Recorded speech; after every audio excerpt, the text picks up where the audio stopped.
आज्ञा नमस्कार जय जगन्नाथ। आज आम बनइबा साग खरड़ा। देखु कड़े तेल गरम हो गला पियाज रसुण छेचा तापर सुखिला लंका गोटे गुंड कर पकईकी भल भाव भाजीदब। तापर से कखारू काटिकी रखिथे आलू पकईदेवे ताकू खड़ा करिकी से पानी अल्प दे ताकू घोड़े देवे।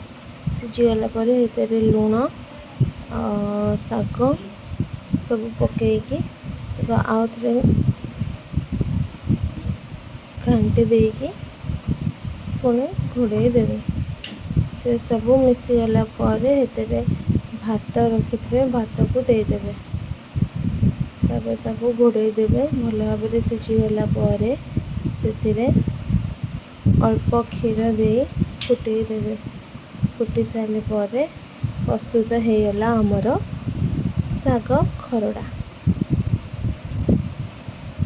देखु केते बढ़िया देखा जाउची। या खाइबा बेसी टेस्टी होची। एमती थे बन खातु देखिए केमिति लगुच। निश्चिंत कमेंट रे जनेबे।